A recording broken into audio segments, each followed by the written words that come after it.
Hi everyone, it's Marissa with Bumblebee Apothecary, where I show how to make organic handcrafted skincare and baby products, as well as natural lifestyle tips. Today I'm going to show you how I render tallow.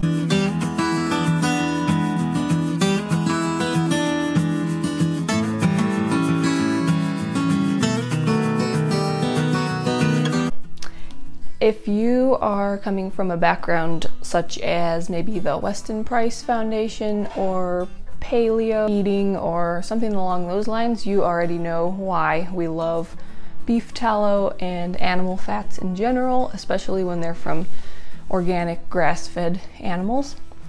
If you don't know why it's such a wonderful thing, I'm going to link some articles in the description below where you can learn about why grass-fed animal fats are so healthy for you. Just a few quick tips are that they're full of vitamins and minerals that grain-fed animals don't have. There's different nutrients that are exclusive to grass-fed meats and fats, and those not only benefit you when you eat them, but when you use them on your skin too.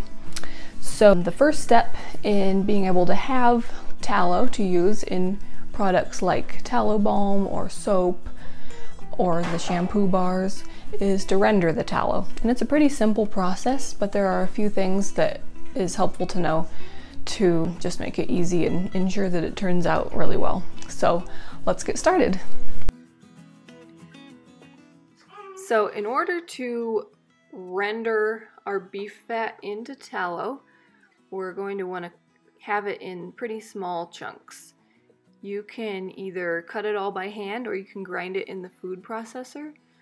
Basically what you're going for is as small pieces as possible, just because it makes rendering a lot faster.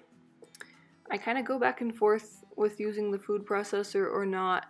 You kind of have to have the fat cold enough for the food processor to be able to grind it, and when it's the right size for the food processor to be able to work with, it's actually pretty small, and I kind of think that that size chunk actually ends up just being able to render fine on its own anyway, so I oftentimes will just put it in there, whiz it a little bit to try to get it as small as possible, but it's not absolutely necessary by any means.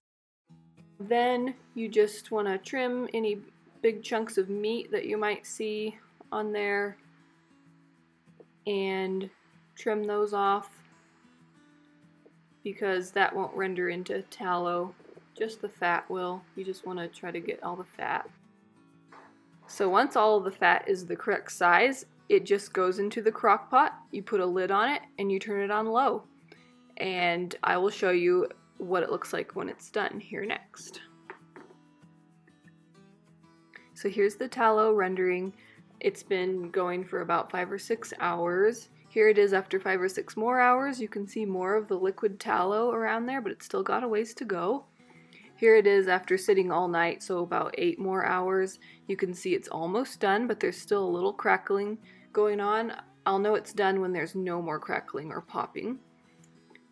Here it is after another hour or so. No more crackling and popping. Now I know that it's ready to go. Now once it is done rendering, you want to make sure that you don't let it sit any longer than necessary, because it will start to burn and it'll get too dark in color.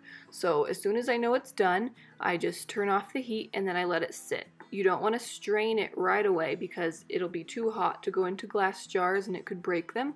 So I let it sit for a couple hours, 1 or 2 hours, until it can cool down, and then I'm going to go ahead and strain it. So there you'll see that there's this piece here that can come out. I'm just going to put it right into my compost. My chickens will probably like to look at that, peck at it, eat it. And that's just the crackling, the non-fat part that's left over, and then what we have left is the actual liquid tallow. So I use a strainer, so I have a metal strainer, and then over top of it I have some organic cotton muslin. I like to use organic, unbleached, because this is going to go, you know, on people's skin. I oftentimes use tallow also for cooking. It's amazing for cooking. That's a whole nother subject though. And so obviously if it's something that we're going to be eating, I don't want chemicals and things like that in there. So I just ladle it right in there, and it slowly filters through the cloth and the metal sieve or strainer and down into the pitcher that I have there. I have a glass pitcher underneath. It'll take a little bit. I find that it kind of takes a little bit of time for the cloth actually to warm up enough, and then after that is the same temperature as the tallow, then it really goes through a bit quicker. So I just ladle it all in there. You can also take a spoon and just kind of stir it a little bit if you find that you need to kind of speed it up, straining through. And that just kind of moves the particles around and lets it go through a little faster. And then at this point it's ready to go into jars. So I just take my strainer and cloth off of there. I'll put it to the side, and then you can just pour it into glass jars. Glass is best. Glass is a nice safe type of container for storing things in. Plastic has different chemicals in it that can leach, and I really try to avoid plastic as much as possible, just in my kitchen and home in general. Alright, thanks so much for watching. I hope you enjoyed seeing how to render beef tallow. I hope you try it out. If you do, let me know how yours turned out and what you did with it. Did you make something to eat with it? Did you use it for skin?